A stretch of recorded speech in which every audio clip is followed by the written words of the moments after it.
they kidnapped Mazi Nnamdi Kanu again. Keep him away from public, keep him away from his lawyers, subject his every legal help he should, he would need, subject them to serious scrutiny that he would never get them. And Dr. Obadiah, my Lafia's statement then come back to my mind that they are going to start civil war. How can you convince people that you needed a war on people who are carrying flags, those who are holding camera phones, selfie sticks, and placards? You are going to fight war with them. How can you convince even those who come from there to agree with you that you should go ahead and kill us? Other than when you attack every soul of the things that possibly connects them to their own roots and blame it on the people you want to set up to commit that genocide 2.0. Don't let me confuse you. I go break them down. Unknown gunmen is Boko Haram's army in southern Nigeria.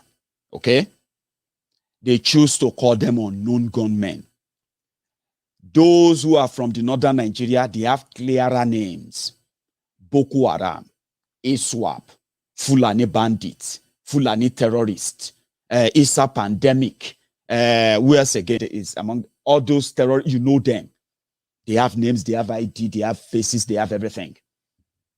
But in southern Nigeria, where they are committing other terrorism, that the almighty DSS of Nigeria couldn't really trace and find them, other than to continue to kill innocent people for the crime that they are cooking up in their own asshole rock over there.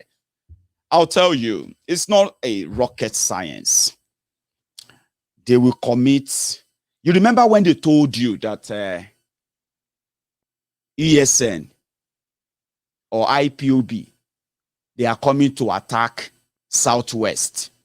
How many of you remember that story, that falsehood planted by the police, APC, Egbekegbe, and their police in Southwest? How many of you remember that time? Until we came out and we said, ha, ha, ha, ha, ha. They are about to do something. You know what?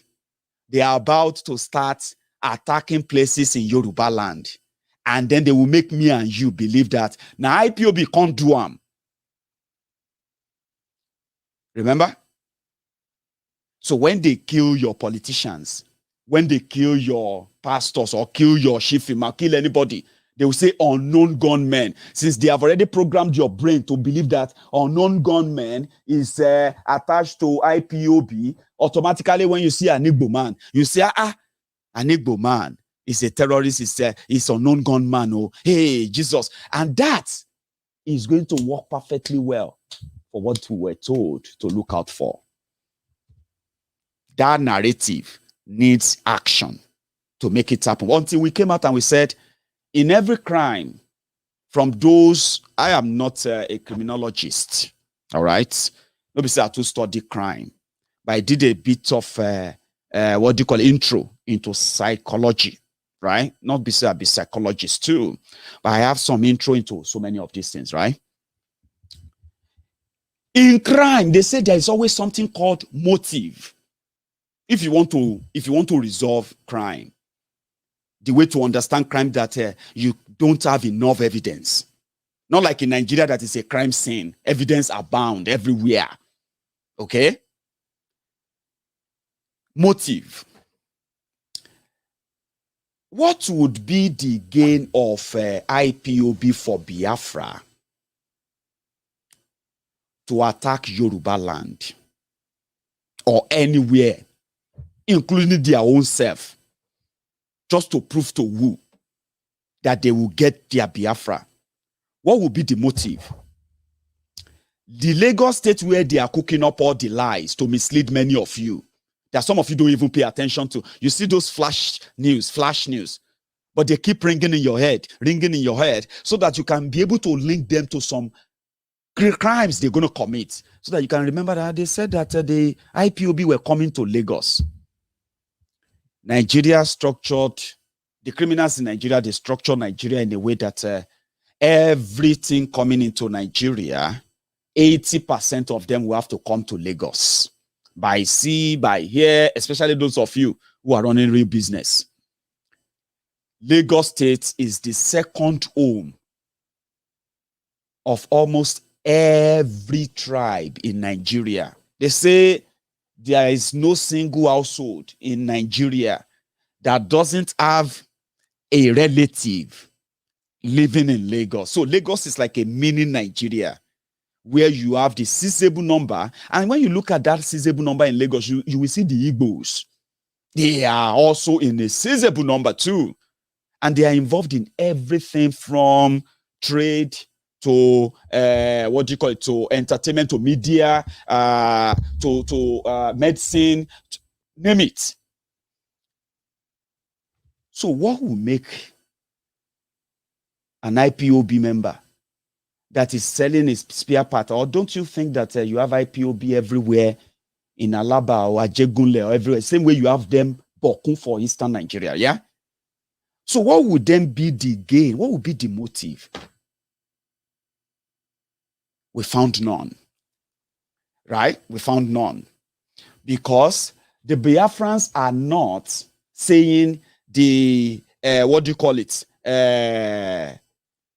Ogun State or Lagos State or your state or Osun State or Ekiti or Ondo and every of the Yorubaland must be part of Biafra. So what would be the motive?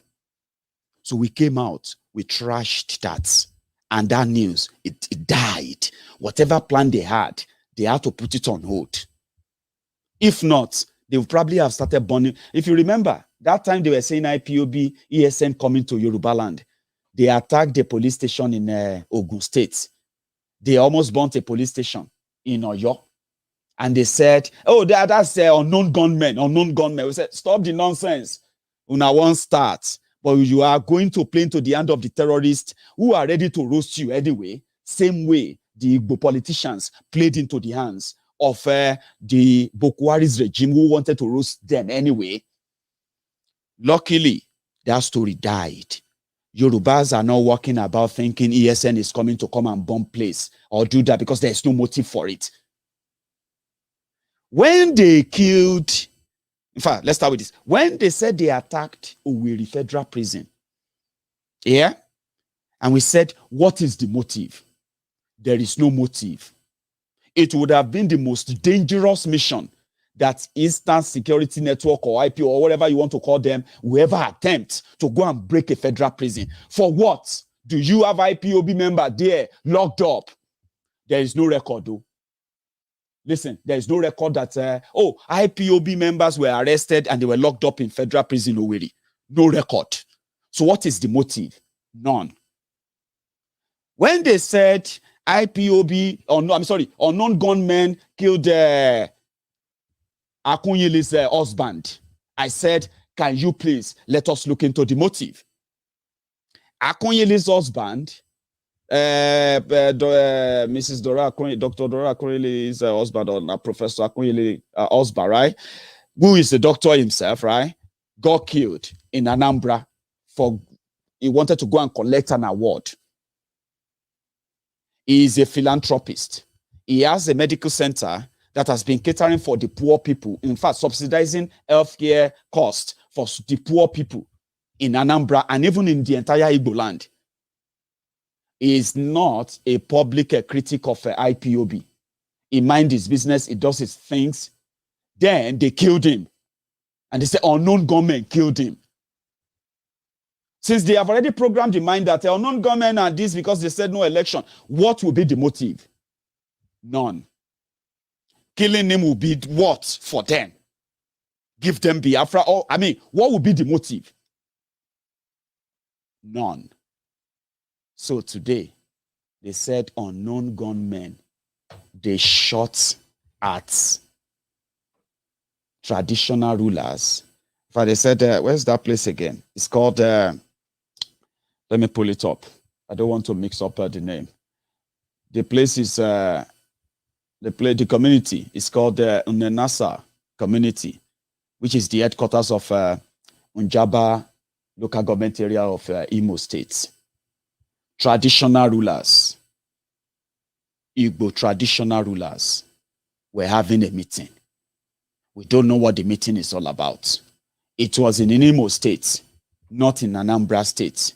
So that you cannot say, oh yeah, in Anambra, this is because they are talking about election. You see why I told many of you, never, ever to join them in sharing any either tweet or any story or any other nonsense anybody posts online, glorifying unknown gunmen. Don't ever, ever share that. You may think they are doing something you probably would love to happen. But you see, every time you amplify that, every time you promote that, you are just doing exactly what Bokwari and group wanted. Just for some people to agree that indeed this act of criminality were carried out by IPOB. So don't ever share that with them.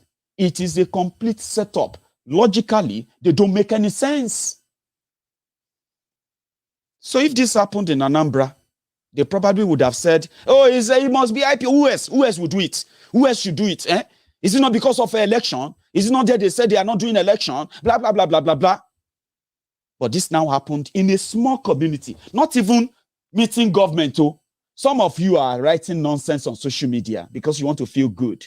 You think you are doing better for Biafra, writing nonsense, claiming glory for nonsense, crime. This is a crime. Whether you like them as traditional rulers or you don't like them, they represent something. And that something is what you should also represent. And that thing is your culture, your tradition that actually made them the Igwe they are. Whether they are for, look, in Yorubaland, I was reading, I was watching a video. They sent me a video. And in that video, some guys, they put themselves together. And they were placing a course on Yeye Dara. And I was like, they said because Yeye Dara insulted Gani Adams. So they now brought out this big, for Sheolugbon. And they started raining curses on her. Raining terrible curses on her. And I was like, this is what it is like. Taking things to extreme. Trying to prove loyalty because some of you have mental problems. Psychological problems you are suffering from. So you are projecting these terrible ideas without knowing that you are actually playing into their hands.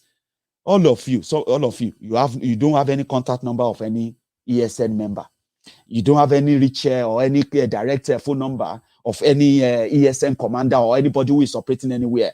But small news, when they commit their crime, you are the first to cook up story. The powerful, the great unknown gunmen, they have done it again. They have just taken 2 policemen out. You are celebrating that because you are sick. You are sick. Mazi Nnamdi Kanu, this somebody I respect a lot, had the opportunity of coming on here and say, tomorrow, we are going to burn down all the police stations in Imo State. And people will do it. But he didn't say it. He didn't say that.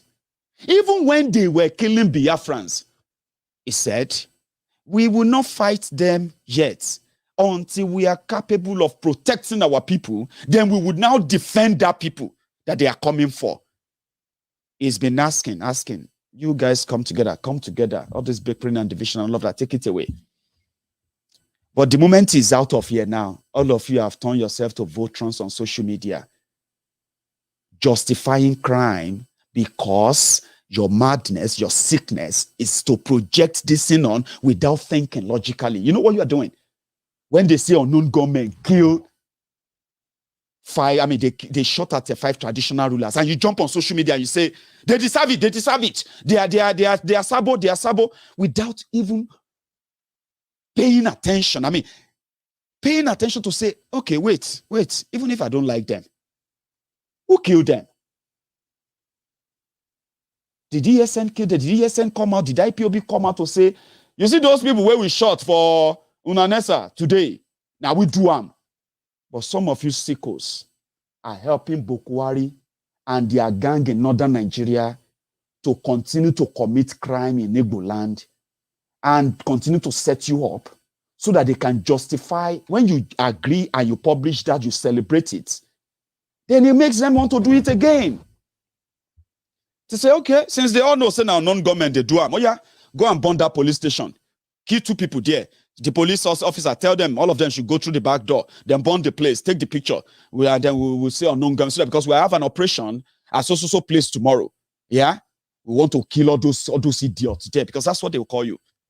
Then you jump on and say, hey, unknown gunmen, powerful, the greatest saints, unknown gunmen, unknown men. You are jubilating about it, setting yourselves up, because the point is this: they are going to kill prominent people, whether you like them or not.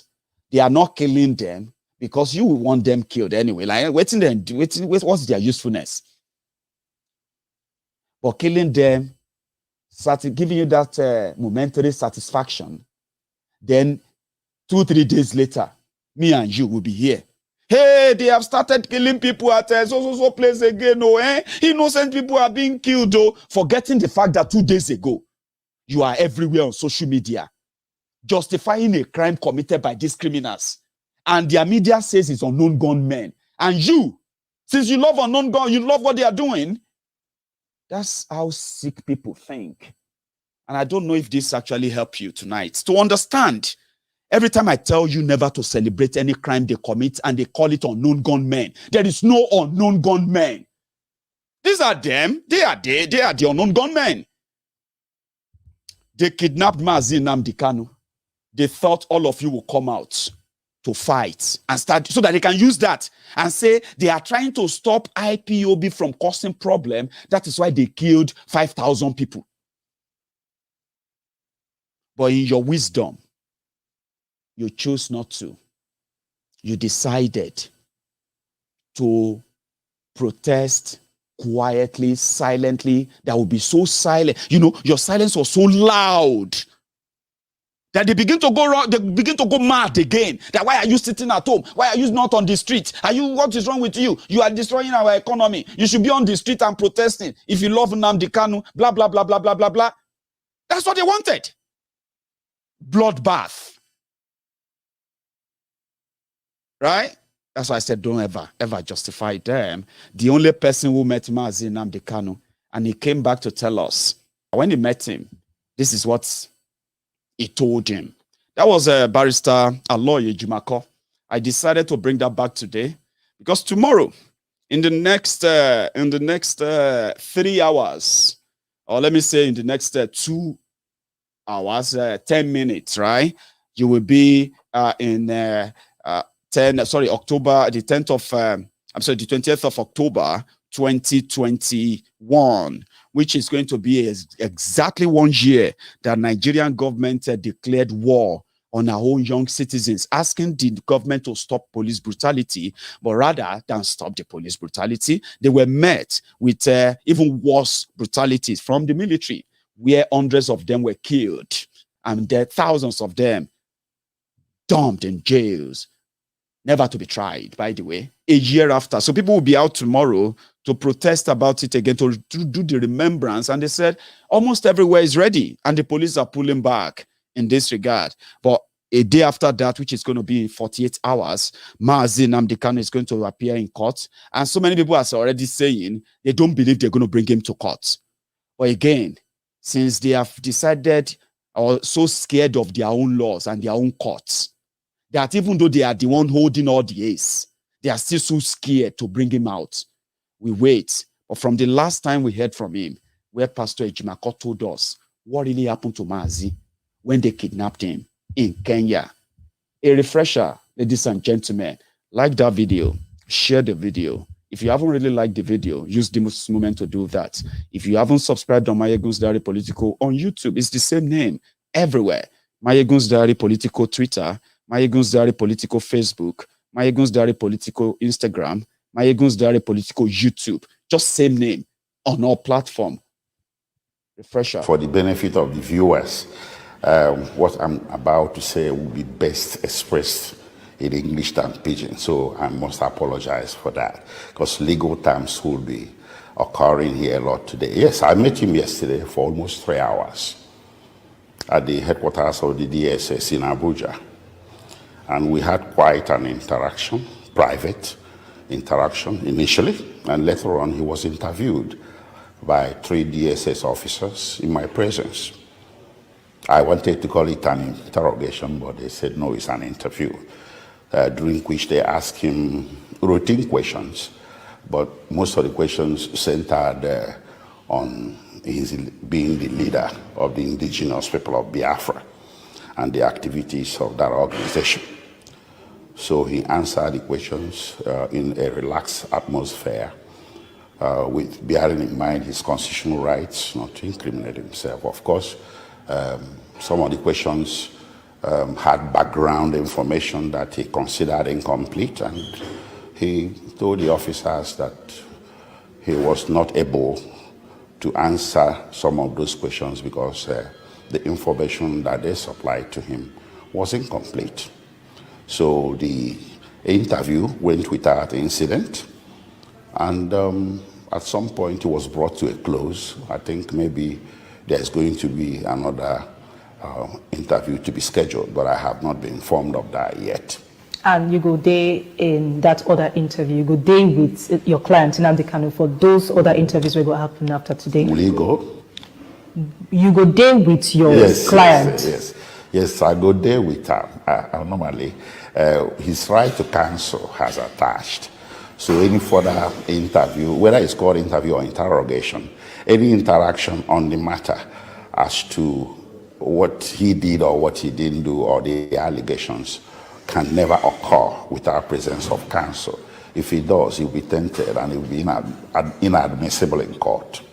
Okay, so before we talk more about this, you talk, say, aside from the interview your client Nnamdi Kanu gets with the DSS officers, you also get private interaction with them. Yes. Before we go into details on that, in as much as you can share with us, if you describe to us when you see Nnamdi Kanu, how he be, what's in his state of mind?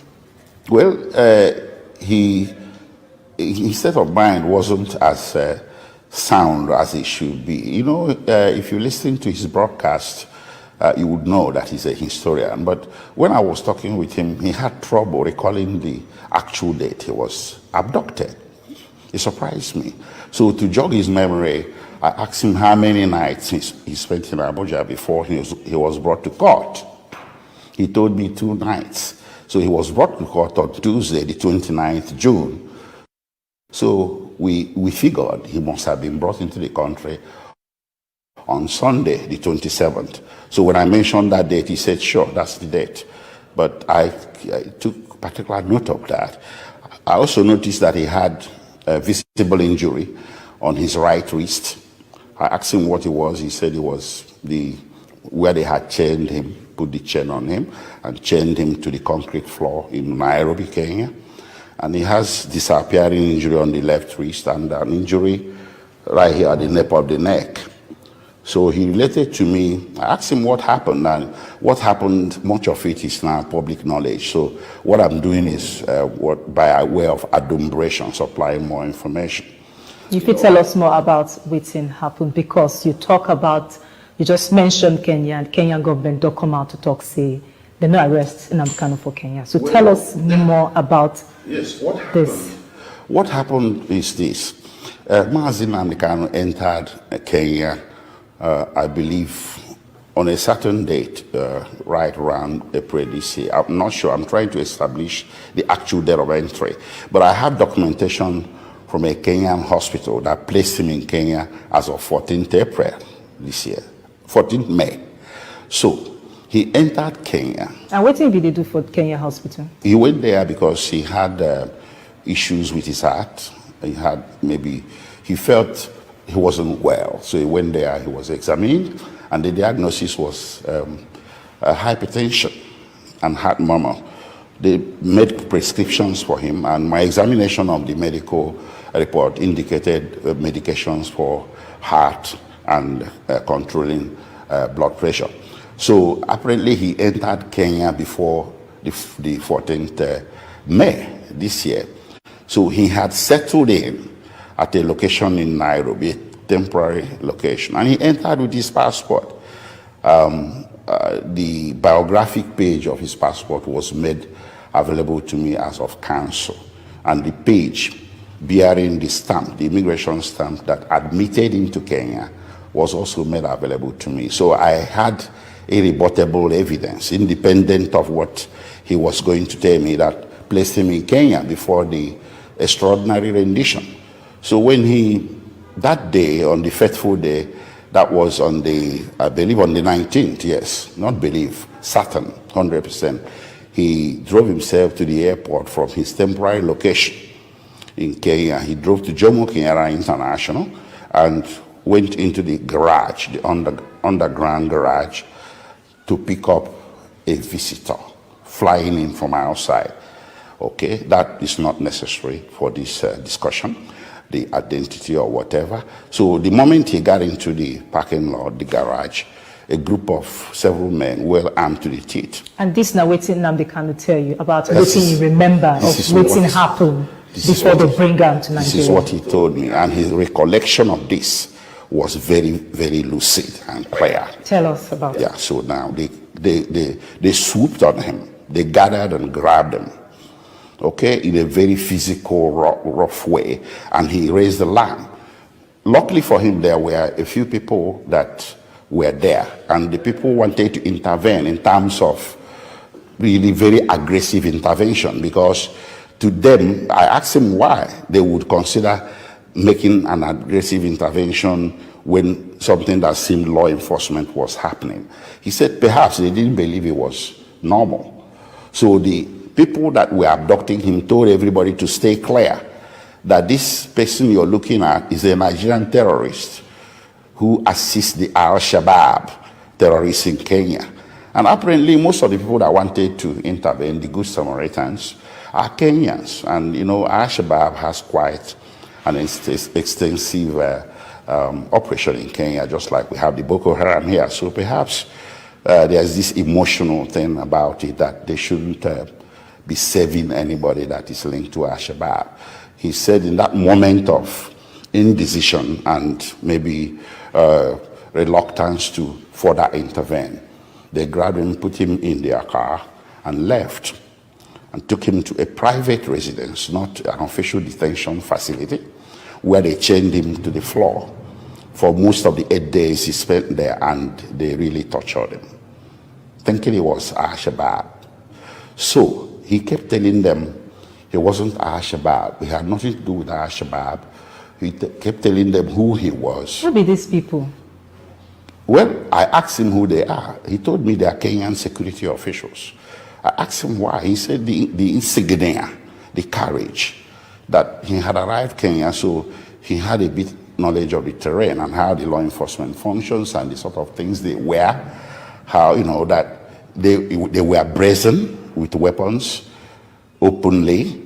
It couldn't have been private parties or, you know, some rogue agents doing that. He told me that the thing has it's, you know, 100% degree of officialdom to it. So they took him to that location, and they were torturing him, and I'm sorry to say they really beat him a lot. So, but at some point when he was trying to explain himself, he told me he was blindfolded most of the time, chained to the floor, bare floor. And he told me that it looks like one of them decided to be a little bit intellectual about the whole thing, and went out and maybe got some information, came back and said, hey, listen, he's not what we think he is. They lied to us. And that was when they disclosed to him that, listen, the real purpose of grabbing you was at the behest of the Nigerian government. Nigerian government hired us to grab you, to abduct you with that information that you are linked to Al-Shabaab. He said, okay, you gotta let me go. He said, no. We are committed already. We have to hand it over. But the Kenyan government don't clearly talk, say they don't get hand for this, and they no arrest Nnamdi Kanu for this. If you want to watch that full video, go on to the BBC Pidgin, and it's there, Barrister Aloy Ejimako. Some of you are just there Like, eh? So that's what happened. You have missed. This is why Maiyegun's diary is good for you. I am the type of person that will never let you forget anything. No, you won't forget. So that they can't use today's story to then blackmail you emotionally to believe them. They committed a crime. And instead of the real Igbos, the Biafrans to rise up, especially those ones who are governors and all of them, like all of our own are waiting too. You see? When they kidnapped Nnamdi Kanu, Oloye Sunday Igboho was still pretty much free enough and telling them that they have to bring him to court or this whole thing is going to get out of hand. We didn't know that they've already signed and sealed his own fate too among the Yoruba political and traditional class. That's what they did to Mazi Nnamdi Kanu. And what they expected all of you to do was that you should come out on the street, the Biafrans. In fact, the Buhari idiots are also trying to ask you to come out and do it so that they can kill you. Like many of you who stood and defended the house of Mazi Nnamdi Kanu and they killed 28 people that day.